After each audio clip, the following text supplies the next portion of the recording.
لي صدري ويسر لي أمري واحلل عقدة من لساني يفقه قولي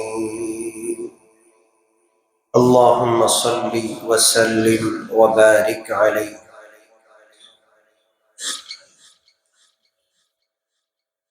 সম্মানিত মুসল্লিয়ান কিরাম,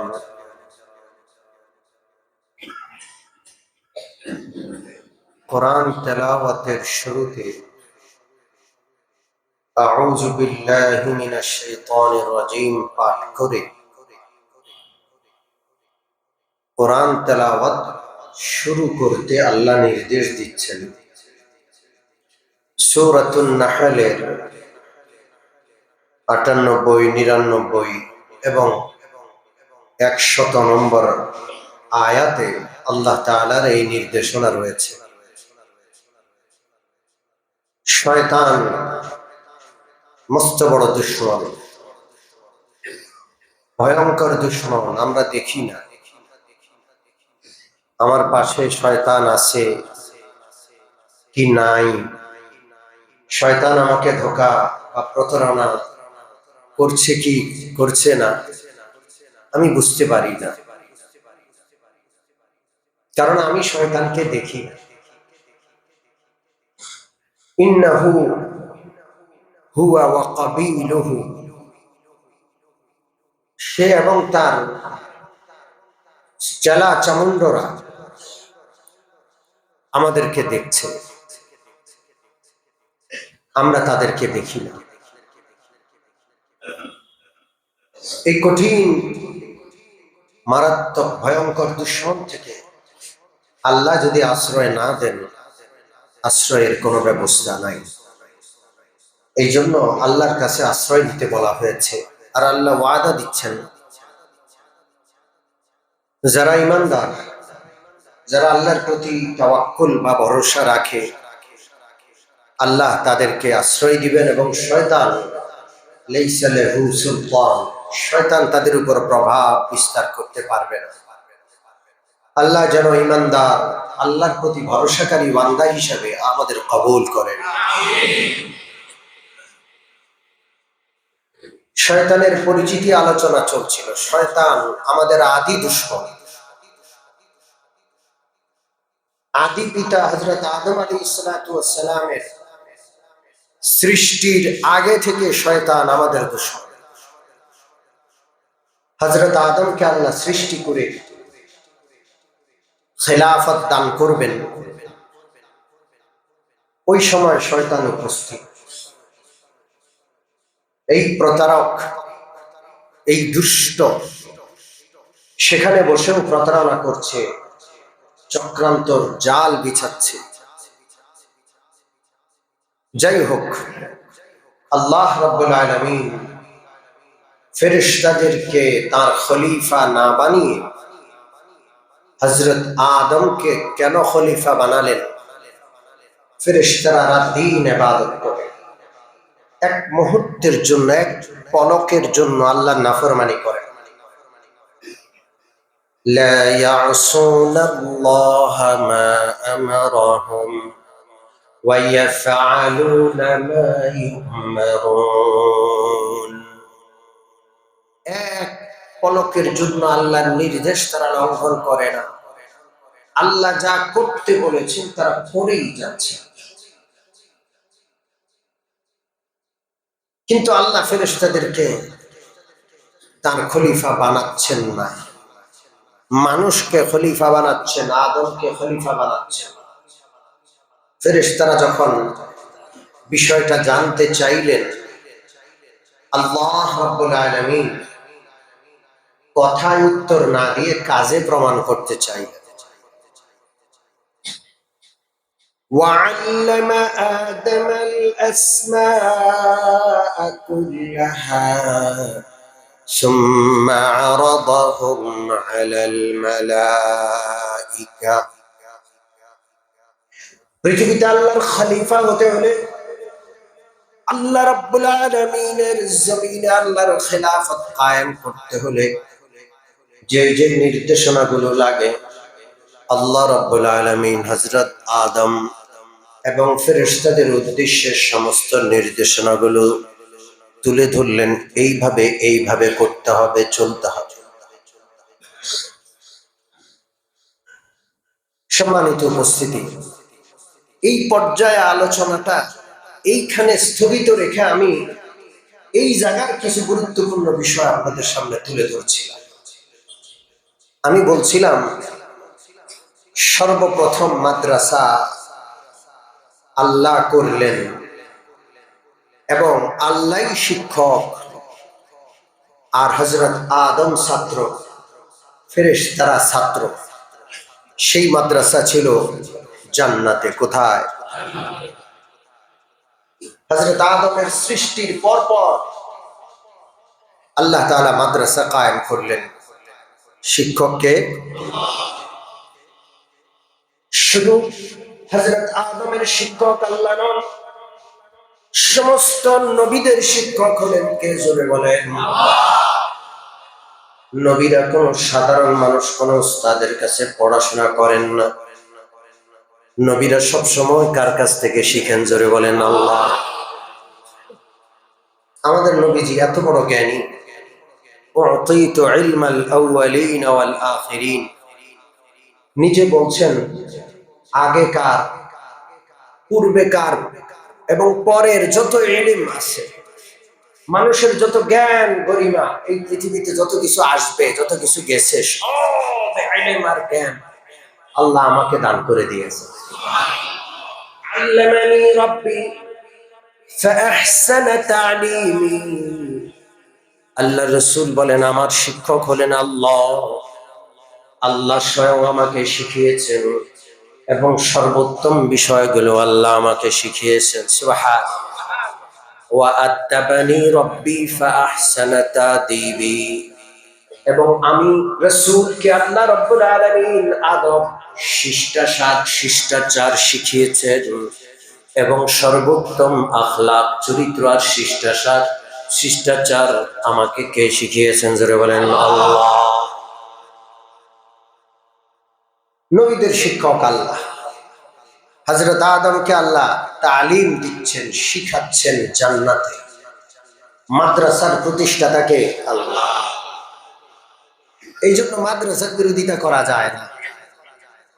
মাদ্রাসার বিরুদ্ধে দাঁড়াইলে মস্ত বড় গুনাহ, মস্ত বড় অন্যায় হয়ে যায়।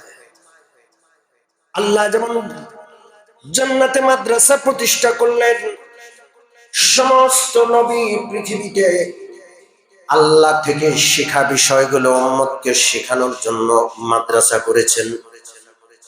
বিশ্ব নবী রাহমাতুল লিল আলামিন যেদিন থেকে ওহী নাযিল হওয়া শুরু হলো, এই ওহী উম্মতকে শেখানোর জন্য মক্কায় তিনি মাদ্রাসা প্রতিষ্ঠা করলেন, দারুল আরকাম মাদ্রাসা। কি নাম? আল্লাহ রাসূল মদিনায় চলে গেলেন, রাসূলের সাথে সাথে মাদ্রাসাও মদিনায় চলে যায়। বিশ্ব নবী মদিনায় মসজিদ নির্মাণ করলেন, মসজিদে নববী। মসজিদে নববীর ভিতরে আল্লাহ রাসূল মাদ্রাসা প্রতিষ্ঠা করলেন। সেই মাদ্রাসার নাম হলো মাদ্রাসাতুস সুফফা। কি নাম? সুফফা মাদ্রাসা। নবী যেখানে মাদ্রাসা সেখানে। নবী থাকবেন মাদ্রাসা থাকবে না, হতেই পারে না। নবীর সাথে আসমানি ইলম আছে, ওই আসমানি ইলম উম্মতকে শেখানো এটা নবীর দায়িত্ব। আলেম থাকবে মাদ্রাসা থাকবে না, এটা হয় না। আলেমের মধ্যে নবীর ইলম আছে, এই জন্য আলেম মাদ্রাসা ছাড়া থাকতে পারে না। এই যে তাফসীর মাহফিল, এটা সাপ্তাহিক মাদ্রাসা। মাদ্রাসার নাম দেন বা না দেন, এটা কিন্তু একই পড়া। যেই পড়াটা মাদ্রাসায় পড়ানো হয় প্রতিদিন, ওই সিলেবাস, ওই এটা আপনাদের সামনে সপ্তাহে একদিন করা হয় এবং সহজ বুদ্ধভাবে আপনারা বুঝেন এই আঙ্গিকে সহজ করে তুলে ধরা হয়।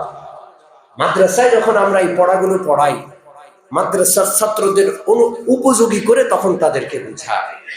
একই পড়া, একই পাঠ্যসূচি, কোনো বেশ কম নাই। এটা একটা মাদ্রাসা, সাপ্তাহিক মাদ্রাসা। বিশ্বনবী রাহমাতুল লিল আলামিন মদিনার মাদ্রাসা, মাদ্রাসাতুস সুফায় আবাসিক ছাত্র ছিল, অনাবাসিক ছাত্র ছিল। মাদ্রাসাতুস সুফার আবাসিক ছাত্র গরিবরা ছিলেন, যারা বাহিরে কোনো কাজ কাম করতো না, পেটে পাথর ভেঙে মাদ্রাসায় পড়ে থাকতো। কোনো খাবারের ব্যবস্থা হলে খেতেন, খাবারের ব্যবস্থা না থাকলে উপোস থেকে পেটে পাথর বেঁধে সেখানে পড়ে থাকতেন। আল্লাহ আকবার। আমার সামনে বুখারী শরীফ আছে, বুখারী শরীফ ইলম অধ্যায় পৃষ্ঠা নম্বর 22 আমার সামনে রয়েছে। সুফা মাদ্রাসার একজন গুরুত্বপূর্ণ শিক্ষার্থী ছিলেন আবু হুরায়রা রাদিয়াল্লাহু আনহু। কি নাম জোরে বলেন? আবু হুরায়রাকে চিনেন না? পৃথিবীতে এমন মানুষ নাই, ঠিক কিনা? আবু হুরায়রা, তার নাম ছিল আব্দুর রহমান ইবনে সাখর। কি নাম? আব্দুর রহমান ইবনে সাখর। সেই নাম বললে একজনও চিনবে না, আবু হুরায়রা বললে সবাই চিনে, কারণ নবীজি তাকে একদিন আবু হুরায়রা বলছেন, বাস ওই নাম কিয়ামত পর্যন্তের জন্য কবুল হয়ে গেছে।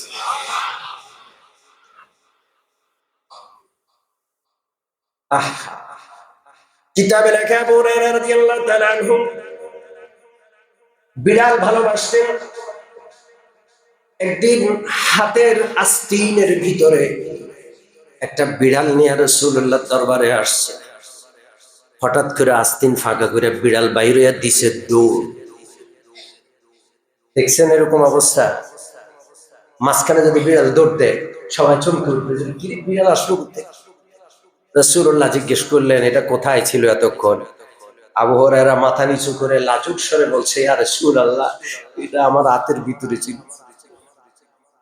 রাসূলুল্লাহ তাকে আদর করে নাম দিলেন ইয়া আবা হিররা, ও বিড়ালের বাপ। বাস নবীজির পবিত্র জবান থেকে এই নাম বের হলো, জমিন আসমানে এই নাম কিয়ামত পর্যন্তের জন্য কবুল হয়ে গেল। আবু হুরায়রা রাদিয়াল্লাহু আনহু বিশ্বনবীর সুফা মাদ্রাসার ছাত্র ছিলেন, সার্বক্ষণিক ছাত্র। একটা মুহূর্তের জন্য তিনি নবীর দরবার ছেড়ে বের হতেন। বুখারী শরীফের ইলম অধ্যায় হযরত আবু হুরায়রা রাদিয়াল্লাহু তাআলা আনহুর বর্ণনা, খুব বেশি পরিমাণে তিনি হাদিস বর্ণনা করতেন। 5000-এর বেশি সংখ্যক হাদিস হযরত আবু হুরায়রার বর্ণনা। এত বিশাল সংখ্যায় হাদিস তিনি কেমনে মুখস্থ করলেন? এত এত এত হাদিস তিনি কেমনে মুখস্থ করে ফেললেন? তিনি বলছেন যে আল্লাহর 2টা আয়াত আছে কিতাবে, কোরআনে, এই 2টা আয়াত না থাকলে আমি এত হাদিস বলতাম না। আমি দেখি কেউ বলে না, কেউ জানে না, আমি জানি, আমি যে মুখস্থ করেছি আমার জানা আছে। আমি যদি না বলি তাহলে আমি আবু হুরায়রা কবরে চলে যাব, হাদিসগুলো আমার মাটির নিচে চলে যাবে। এই জন্য আমি না বলে পারলাম না, আমি সব বললাম, আর সংখ্যায় অনেক বেশি হয়ে গেল। আল্লাহ।